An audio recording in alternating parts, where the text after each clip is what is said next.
Walang inaatrasan si Kai Sotto pumalag at nakipagbardagulan pa sa 6'10" big man ng kalaban sa pool sa mukha mga idol.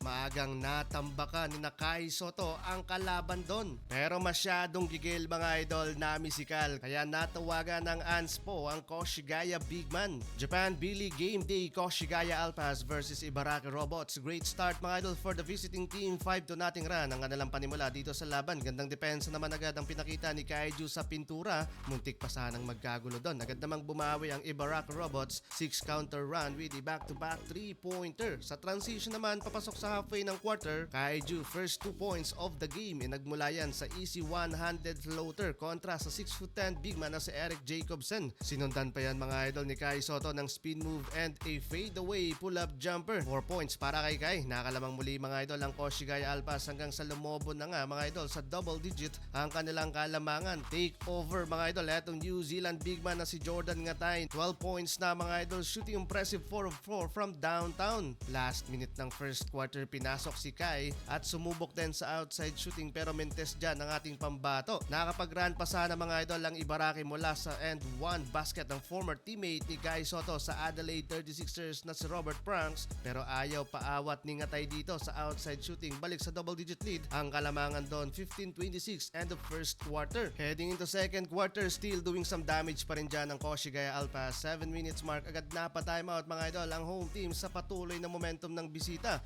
7-0 run, abante pa mga idol sa 16 points ang lamang ng white shirt. Masyadong mabagal mga idol ang run ng home team, under 3 minutes nakapagtala pa lamang sila ng 7 points dito sa second quarter while 13 points naman para sa Koshigaya. Grabe tambak malala mga idol ang Ibaraki Robots. Nagbabaga mga idol sa outside shooting ang bisita, shooting 56.25% from the Rainbow Country at pinangunahan pa rin yan ng New Zealand big man na si Jordan Ngatay with 15 points, perfect 5 of 5 from the 3-point arc. Nakapagtala naman mga idol si Kai Sotto sa first half ng 6 points, 1 rebound, 3 assist, shooting 3 of 7 mula sa field. Entering the second quarter, nagbabawi mga idol ang home team 5-2 run to start this third quarter. Anyari kay Kai Sotto ng gigil yata mga idol. Gusto sanang i-posterize etong German import ng Ibaraki. Namimisikal ang ating pambato kaya natawagan ng unsportsmanlike foul. 6 minutes mark, mabilis ang assist mula kay Kaiju. Offensive rebound to Seko Dimbuya assist and easy layup. Still in control pa rin mga idol ang Koshigaya Alpas. 16 points lead, 68-52. Final quarter, ayaw patalo ni Kai Sotto sa import ng kalaban. Kumawala ang Koshigaya big man at binalagbag doon si Eric Jacobsen. Pumapalag na ang ating pambato. Pero etong si Jordan Ngatay talaga mga idol ang player of the game. Nakakalimutan ng Ibaraki Robots magbaon ng payong, umulan ng 3-pointer. Still perfect shooting from downtown, a 3-pointer na. Panalo si Kai Sotto sa dulo ng laban.